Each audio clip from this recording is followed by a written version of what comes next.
Hey there, ladies and gentlemen. It is me, Dr. Donna. Welcome to week 30 of 11. Last week, I read Eleanor Holmes Norton. Here's what I have for you. Ladies and gentlemen, as I was reading this book, I found myself not taking as many notes, not saying video, and dog-earing pages and highlighting and reading. And I couldn't figure out what was wrong. I was like, what's going on? This story is interesting. What am I taking issue with? Why am I, at one point I was like, am I recommending the book? Do I not like the book? And I even had a conversation with my daughter, and here is what has taken place. So I read 5 Brilliant Scientists, and though that book was about 5 African-American scientists, and there were 2 women that were in it who were African-American. And so I thought, well, what is this? Is this because she's African-American? No, I just read books about African-American people who contributed to the world. And then I thought, well, is it because she was a politician and a lawyer? And then I said, no, because I actually wanted to be a lawyer at one point. And so it wasn't until I was preparing for this presentation that I realized that it is because she was doing great things. And she was doing great things in my lifetime as I was coming of age, and even during the Clinton administration. And she was there for Anita Hill to say, no, Clarence Thomas shouldn't be on the Supreme Court. And Clarence Thomas actually followed her in her position that she had with the EEOC. And so she had represented people that were Nazis for free speech. So there was all these things that she had done. And I was like, what is going on? And I had my Hidden Figures moment where this woman was doing all of these things during my lifetime, and I was unaware of her, that I didn't know that she existed. And I'm thinking, how? Everybody knows who Maxine Wattles is. Why didn't I know about her? And it was because of her leadership. It was because of her leadership style. And yes, you can see footage of her standing up and speaking out, but it wasn't mainstream media. It wasn't something that was there that we were taught about and we were learning about while she was actually doing these things and it was taking place. And so I was a little bit angry. And I thought about it. And when you have type A personalities, women that are strong leadership and they're balanced in their approach, we're kind of invisible. Because if you're out loud, just doing all these things and you're kind of sanguine personality, then people see you and hear you. But when you're doing the work, when you're boots on the ground and doing the work, then you don't get as much press and media because this is America. And when that happens, then that might inspire you just a little bit more. So you get the sass and the frass and all of these other things without the message being out there.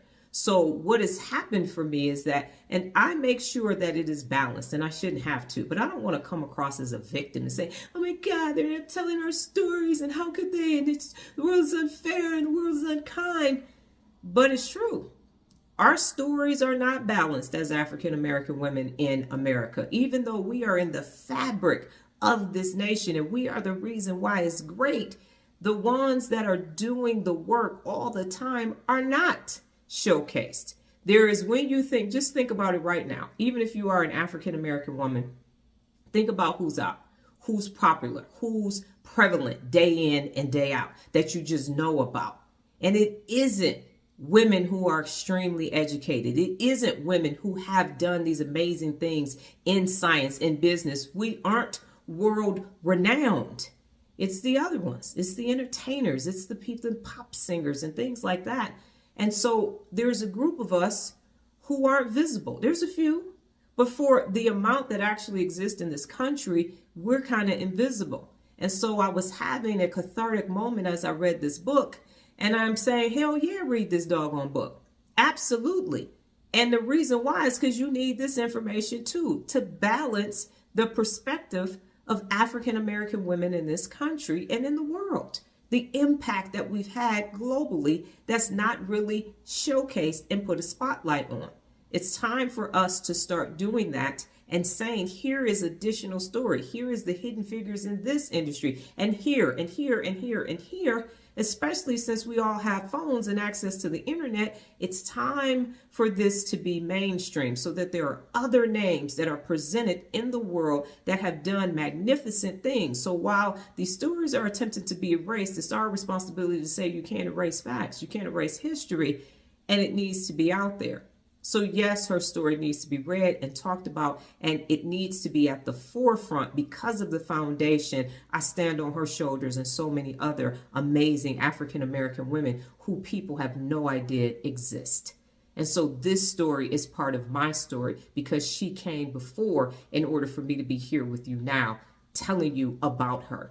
So yes, you need to read the book. And the bigger takeaway is to shine a light on other extremely highly educated, well-bred and read African-American women who have the ability to lead,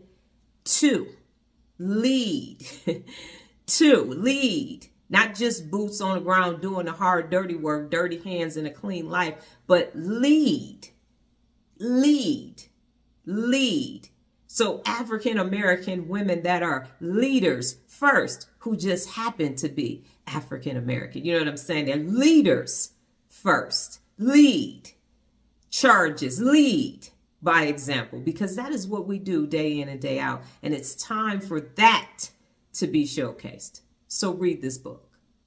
Last week, I started commenting on my YouTube lives. And so I have my tablet next to me and I'm commenting too to see how that feels, because I was rushing people to hurry up and answer because I forgot about the 5 to 7 second delay as the broadcast is going across YouTube. And so now I have my tablet sitting next to me and I will comment too. It also helps because sometimes YouTube will stop the comments and I got to go back out and start the live over again. So that has been very helpful for me to say, okay. And it's also interesting to watch me as I watch me 5 seconds to 7 seconds later. So I'm doing like this, but it's been an interesting experience. And so now I've been doing a better job of waiting for the responses because now I can see, oh, they're just now saying it. So it worked out really good.